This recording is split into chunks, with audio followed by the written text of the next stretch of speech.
نماز تو سندیسہ ہے وصل محبوب کا، محبوب کی چوکھٹ میں حاضری کا ایک موقع ہے جو نماز کے ذریعے سے نصیب ہوتا ہے۔ تو اگر کوئی شخص نماز کو اپنے لیے بوجھ سمجھتا ہے تو پھر وہ محبوب کی ملاقات کی اہمیت کو ہی نہیں جانتا۔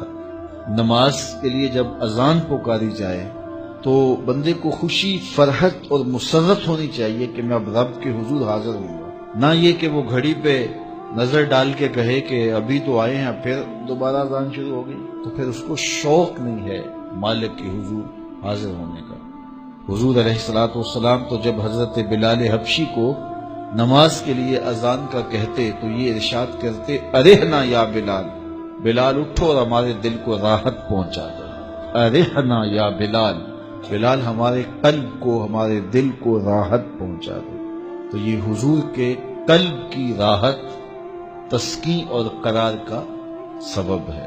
آقا کریم علیہ الصلوۃ والسلام نے معراج کی شب جہاں بہت سارے لوگوں کو عذابوں میں مبتلا دیکھا تو ایک شخص کو دیکھا، رجل مغیب فی نور العرش، کہ وہ عرش کے نور میں غائب تھا، اس کے اطراف میں نور ہی نور تھا اور وہ نور میں ڈوبا ہوا تھا۔ پوچھا کہ یہ کون خوش نصیب شخص ہے، کوئی فرشتہ ہے؟ تو جواب آیا فرشتہ نہیں ہے، یہ کوئی پیغمبر ہے؟ پیغمبر بھی نہیں ہے۔ تو یہ کون شخص ہے کہ جو انوار الہیہ کے حصار میں ہے اور ہر طرف نور ہی نور پھیلا ہے؟ تو جواب ملا کہ آپ کی امت کا یہ وہ فرد ہے جس میں 3 خوبیاں تھیں۔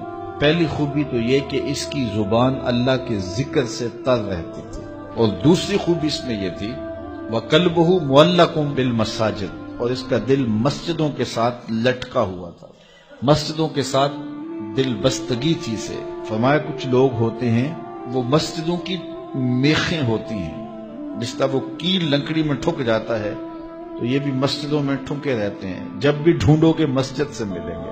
فرمایا کبھی یہ لوگ بیمار پڑ جائیں اور مسجد میں حاضر نہ ہو سکیں تو اللہ کے کچھ فرشتے ہیں جو ان کی عیادت کرنے کے لیے ان کے گھروں میں جاتے ہیں۔ تو مسجدوں کی حاضری، مسجدوں کی تعمیر میں دلچسپی، مسجدوں کی آباد کاری کے لیے کوشش، مسجدوں کی صفائی ستھرائی کا اہتمام و التزام، مسجد کی تعمیرات کے مراحل میں دن رات ان سے وابستہ رہنا، یہ خوش نصیب لوگوں کا مقصود۔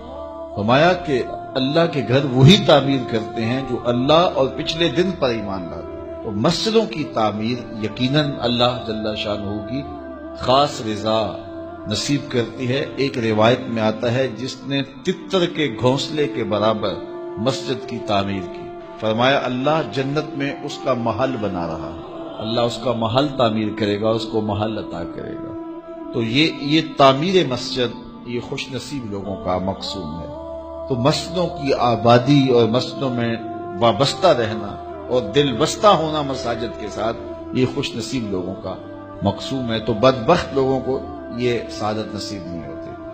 اچھا، تیسری بات فرمایا کہ جو اس شخص کی خوبی ہے یہ آج تک اپنے والد گرامی اور اپنی والدہ ماجدہ کو گالی کا سبب نہیں بنا، یعنی کبھی اس نے کوئی ایسا فعل نہیں کیا کہ لوگوں نے کہا کہ یہ کس ماں باپ کا بیٹا ہے اور لوگوں نے اس کے ماں باپ کو برا کہا ہو اس کی وجہ سے۔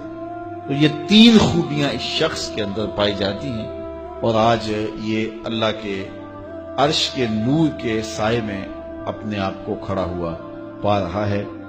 تو جن کے سر نماز سے بوجھل رہیں، مسجد کی حاضری جن کے لیے شوق ہو اور مسجد میں آتے ہی نکلنے کے لیے کوئی راستے ڈھونڈ رہے ہوں، تو انہیں اپنے اندر اترنا چاہیے۔